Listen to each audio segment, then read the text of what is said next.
Bonjour et bienvenue sur la formation Blender et j'espère que vous allez bien. Alors aujourd'hui nous allons voir le nœud qui s'appelle bien le set curve fail. Donc je ne sais pas si c'est-il bon, je ne sais pas vraiment l'anglais.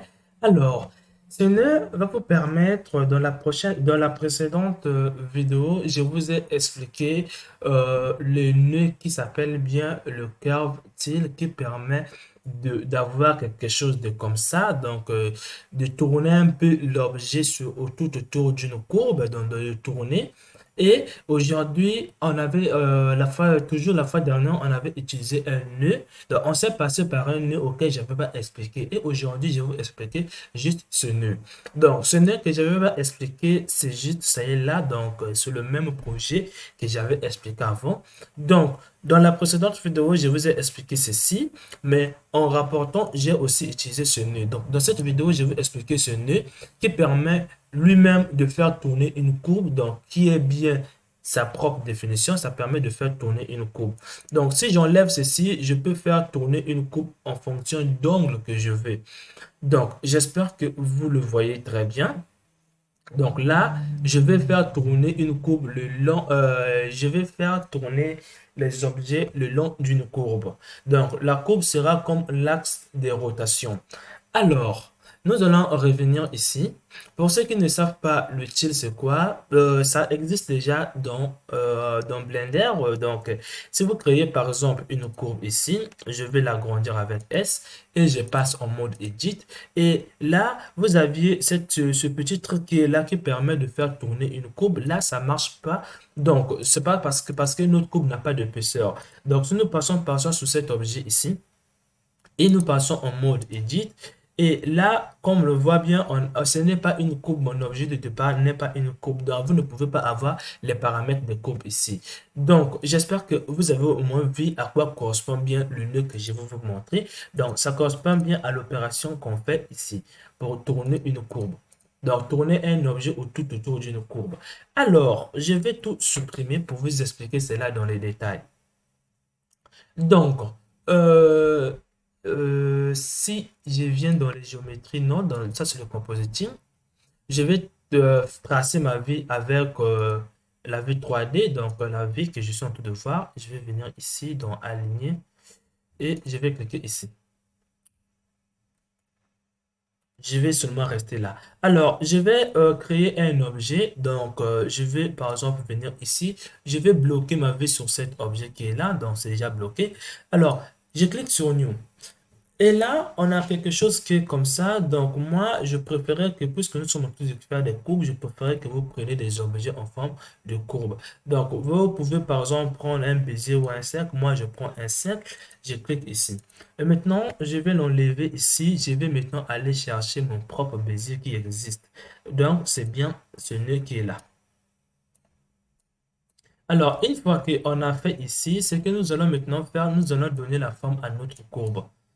Donc, nous allons donner la forme à notre courbe. Donc, avant même de pouvoir le tourner, donc vous allez venir dans Curve to Mesh et vous allez venir encore ici dans Position. Vous allez prendre une ligne. Et là, la ligne, pour mieux le voir, je vais le faire ceci. Donc, votre ligne est droite, nous, on veut le faire dormir. Pour ceux qui n'ont pas vu la vidéo auquel j'expliquais le curve to mesh, comment les courbes se transforment en quelque chose qui a de l'épaisseur, j'avais déjà expliqué cela. Donc, vous n'avez qu'à chercher dans les playlists. J'avais bien renommé les playlists. Alors, ce n'est aussi, je les ai déjà expliqués. Ça, je les ai expliqués. Ça aussi, je les ai expliqués. Et ça, bon, pas encore. Bon. Une fois qu'on a fait, nous allons dormir, nous allons faire comme ça. Donc, je vais le faire dormir. Donc, je vais faire ceci. D'ailleurs, je devais même le faire ici. Je vais faire ici 0. Et là, notre courbe est bien en bas là. Donc, si vous ne le voyez pas, c'est en bas. Et maintenant, une fois qu'on a fini ici, qu'est-ce que j'ai fait? Ouais, ok. Je voulais juste voir notre courbe. Une fois qu'on a fini, on va remettre notre courbe et on va venir faire ceci. Et là, vous voyez, vous avez une courbe. Vous pouvez diminuer la hauteur comme ça, comme vous le voyez tout simplement. Maintenant, une fois qu'on a fait, nous, on veut tourner cette courbe pour que ça soit un peu plus aplati comme ça. Donc, pour le faire ici, vous devriez tourner la courbe principale. Donc, vous allez tourner la courbe principale et non le résultat, mais la courbe principale, l'origine. Donc, pour le tourner, vous allez venir dans Curve et vous allez descendre. Vous allez voir ici le Set Curve Till. Une fois que vous avez fait, vous allez tourner maintenant votre objet autour de cette courbe. Donc, si par exemple je le fais, vous voyez bien que on a quelque chose de comme ça. C'est bien beau, joli. Vous voyez bien que ça maintient toujours la forme de votre courbe. Donc, ça, c'est ce qui est vraiment cool avec. Donc, si par exemple vous essayez d'extruder, ça peut arriver que ça ne marche pas. Bon, je n'ai jamais essayé d'extruder ça. Donc, on va voir un peu qu'est-ce que ça va donner. Donc, nous allons venir dans Mesh et nous allons venir dans Extrusion Mesh. On met ici et nous allons le diriger vers comme ça. Et vous obtenez quelque chose qui a plusieurs lignes parce que quoi, si vous voyez bien ici, votre objet est formé de plusieurs lignes comme ça. Donc, j'espère que vous avez compris au moins ici. Je vais enlever l'extrusion. Vous pouvez l'enlever l'extrusion individuelle parce que là, ça faisait c'était individuel. Donc, vous pouvez l'enlever comme ça. Par défaut, vous aviez du smooth et le défaut est seulement là, c'est ouvert. Même si vous fermez ici, ça ne va pas marcher. Donc là, vous avez extrudé comme ça. Si par exemple, je vais allonger la courbe ici, je ne peux pas parce que l'objet de départ n'est pas une courbe, sinon j'allais l'allonger. Mais vous avez au moins la possibilité d'allonger ici. Donc, si je suis sur X, je peux faire ceci, comme ça. Donc, je peux l'allonger un peu de l'autre côté, donc comme ça.